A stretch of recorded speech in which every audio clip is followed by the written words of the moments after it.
सुखी जीवनाचा मंत्र या चॅनलवर तुमचे स्वागत आहे। तर आजच्या लेखाचे नाव आहे आशा, यशस्वी जीवनाचा एक मार्ग। जीवन जगत असताना सर्वसाधारण माणसाच्या आयुष्यात लहान मोठ्या अशा काही घटना घडतात की त्यामुळे मनुष्य नैराश्याकडे जाऊन या आयुष्यात काही पडले नाही असेच विचार करतो। परंतु आपली विचार करण्याची पद्धत बदलणे जरुरी आहे, कारण निसर्ग म्हणते तथास्तु, म्हणजेच तुम्ही जसे विचार कराल तसेच घडेल। म्हणून विचार करण्याची पद्धत बदलून तो मनुष्य निराशेतून बाहेर पडून नवीन उत्साहवर्धक जीवनास सुरुवात करू शकतो। आशेमध्ये इतकी महान शक्ती आहे की जी मनुष्याला मृत्यूच्या दाढेतून बाहेर काढू शकते। त्यालाच प्रबळ इच्छाशक्ती असे म्हणतात। विद्यार्थी परीक्षेत नापास होतात म्हणून, शेतकरी कर्जबाजारी झाले म्हणून, कोणाला व्यवसायात अपयश आले म्हणून आत्महत्या करतात।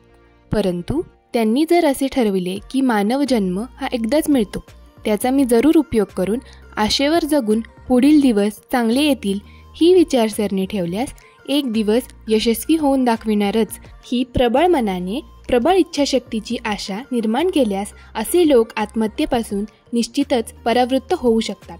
त्याचबरोबर इतर त्यांचे नातेवाईक, संगे, मित्र यांनी धीराचा व संकटात आधाराचा सल्ला दिल्यास तो परावृत्त होऊन अशा लोकांना जीवनदान मिळू शकते।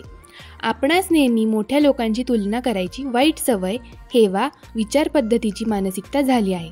तुलना नेहमी आपल्यापेक्षा खालच्या वर्गाची, जसे गरीब लोक पालामध्ये जीवन जगतात, त्यांना धड घर ना दार असते, कोणतेही वाहन नसते, सुखसोयी नसतात, अशांची केल्यास त्या भगवंताने आपणास भरपूर दिले आहे असे समजून परमेश्वरास धन्यवाद देऊन आनंदात जगावे।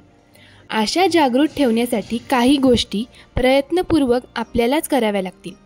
पहिली बाब म्हणजे ऐकणे किंवा वाचन करणे। प्रसिद्ध क्रिकेटपटू युवराज सिंग याचे उदाहरण डोळ्यासमोर ठेवावे। त्याने वाचले होते कॅन्सर रोग बरा होऊ शकतो, त्यामुळे त्याने स्वतःचे मनोबल वाढवून उपचार करून रोगमुक्त होऊन पुन्हा खेळू लागला। आशा जागृत ठेवण्याचा दुसरा मार्ग आहे श्रम।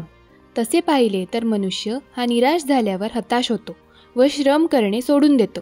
अशा वेळेस अब्राहम लिंकन, जे सतत 14 वेळा निवडणूक हरले परंतु 15व्या वेळी निवडणूक जिंकून राष्ट्रपती झाले।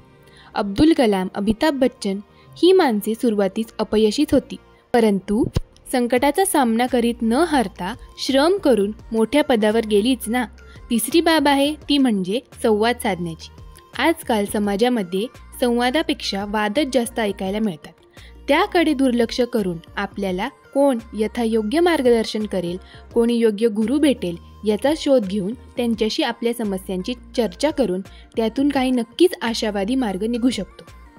आपल्या घरातील डब्यामध्ये वर्षभराचं धान्य भरून ठेवतो, पण नेहमीप्रमाणे त्या धान्यात किडे होतात। मग हे किडे डब्याच्या वर येण्याचा प्रयत्न करतात, पण डब्यावर थाप मारताच ते किडे पुन्हा डब्यातील धान्यात पडतात आणि लगेच पुन्हा वर येण्याचा प्रयत्न करू लागतात।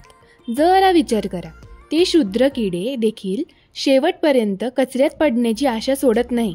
मग आपण सामान्य माणसं जगण्यातच आनंद, यशस्विता किंवा मोक्ष मिळण्यापूर्वी आपली आशा का गमावून बसतो? नेहमी शाळेतून शिकवलेलं हे गीत आठवतं। हे गीत प्रत्येकाने मनात नेहमी म्हणावं। मन में है विश्वास, पूरा है विश्वास, हम होंगे कामयाब एक दिन। अजून एक मार्ग असा की ज्या समस्या, वाईट घटना, दुःखद प्रसंग जीवनात घडतात त्या आपल्या इष्टदेवतेला सांगून मोकळे व्हा।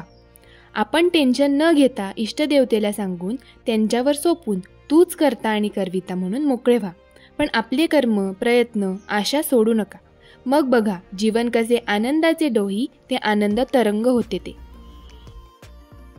व्हिडिओ आवडल्यास व्हिडिओला लाईक करा, शेअर करा आणि चॅनलला सबस्क्राईब करायला विसरू नका।